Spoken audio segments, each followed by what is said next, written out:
Assalamualaikum warahmatullahi wabarakatuh. Waalaikumsalam warahmatullahi wabarakatuh. Perkenalkan, nama saya Zakira Al-Zahra. Saya duduk di kelas 3. Saya akan menceritakan Tiang Tebat Besar. Pada zaman dahulu, hiduplah seorang perempuan yang rambutnya tak lagi berwarna hitam. Ubannya sudah menutupi setengah kepalanya. Wajah, tangan, dan kakinya sudah bergerak dan bernanah. Dia mengidap penyakit kulit yang sama dengan penyakit suaminya, sehingga suaminya meninggal. Sudah banyak tabib, dokter, ramuan yang ia minum, namun tetap tak sembuh. Suruh balik. Jangan ngadep situ terus. Biasanya dipanggil nenek. Dia mempunyai 7 anak, 4 laki-laki dan 3 perempuan. Suatu sore, kepala desa pun datang ke rumah anak sulung, dan dia sambil berbisik, "Kami tak mau melindungi perasaan nenek dan keluarga, karena banyak warga yang takut tertular dengan penyakit nenek. Apakah nenek mau dirawat jauh dari dusun ini?" Anak sulung pun terdiam. Hatinya terbakar karena ibunya melanggar.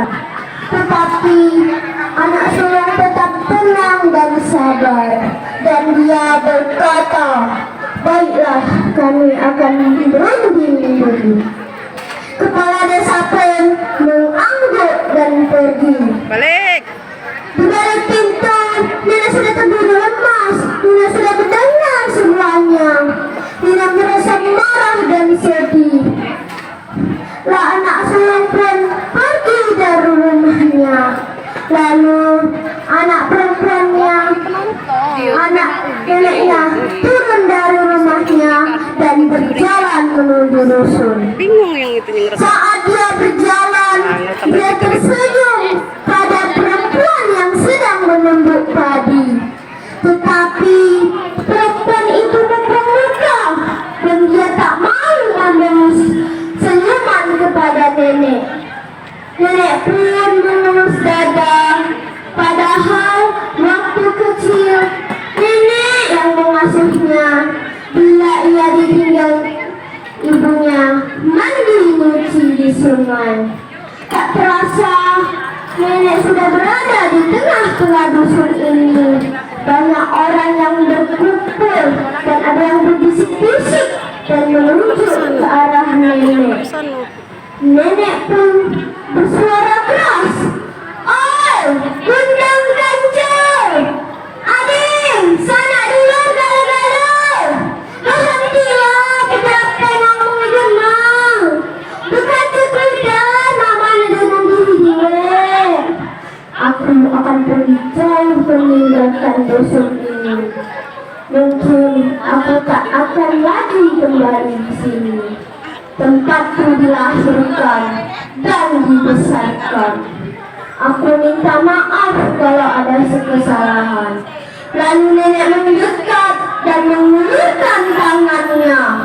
Tetapi tak ada satu orang pun yang menyambut tangan si nenek.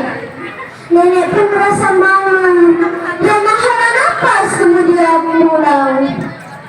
Di rumah anak sulung sudah dipenuhi adik-adiknya. Mereka berkumpul di rumah itu. Lalu nenek duduk di atas tikar, lalu menatap anaknya satu persatu, dan dia berkata, "Nak, pagi antarkah aku dengan ke danau? Aku tak sanggup lagi tinggal di dusun ini."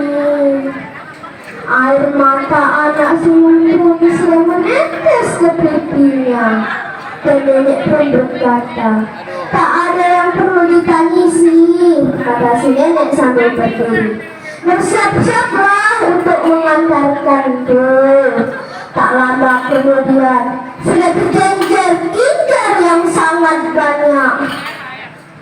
Pagi pun telah tiba. Mereka berjalan kaki.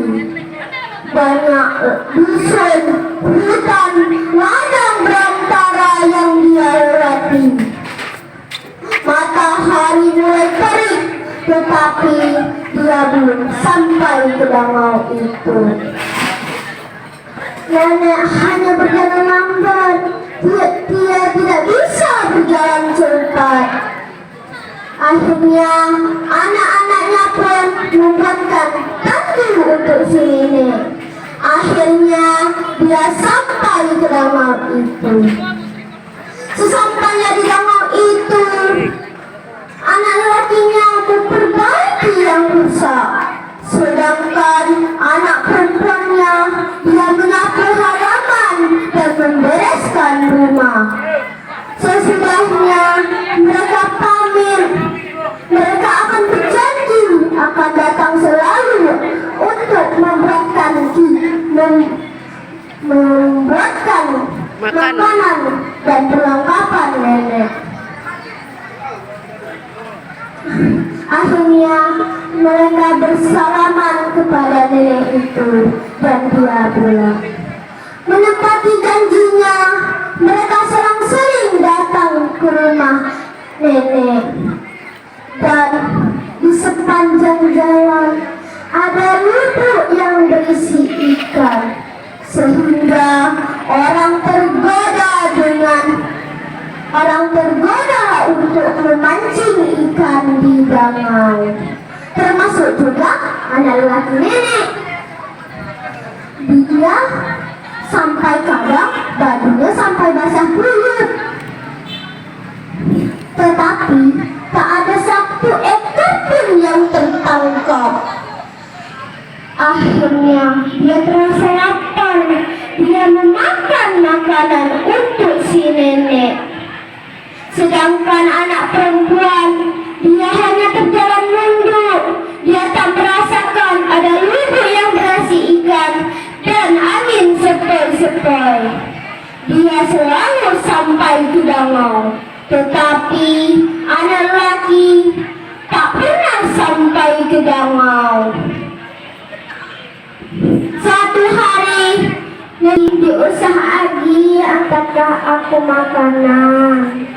Anak perempuan itu terkejut. Ngapa, Mak? Sayur-mayur yang kami tanam sudah mengeluarkan hasil. Beras yang kami kirim masih ada. Anak perempuan pun merasa heran. Kata si nenek pun, pulanglah, hari sudah petang. Lalu anak perempuannya bergegas pulang dan menceritakan kepada kakak-kakaknya dan adik-adiknya. Dia sepakat akan datang di danau itu. Pagi pun telah tiba. Dia datang ke danau itu. Mendadak banyak tetangga yang mau ikut membesuk nenek. Akhirnya dia sampai. Cucu-cucunya memanggil, "Nek, Nek!" Anak-anaknya pun memanggil, "Uma, Uma, kami mau sampai, kami mau tak rombongan." Tetapi tak ada satu orang pun di sana. Jendela, pintu tertutup rapat. Akhirnya dia mencari kemana kemari, tetapi nenek belum ditemukan. Di sungai tidak ada, di rumah tidak ada. Tidak ada. Mungkin nenek ditelan langit. Makanya keturunannya menyebut tiang tebak besar.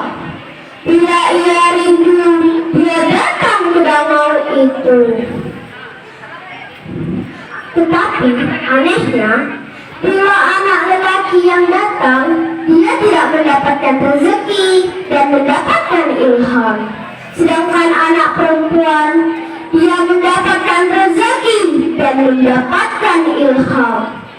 Apakah itu cara nenek menghargai anak perempuannya? Entahlah, tak ada satu orang pun yang tahu. Teman-teman, itulah cerita tentang Tiang Tebat Besak. Terima kasih. Wassalamualaikum warahmatullahi wabarakatuh.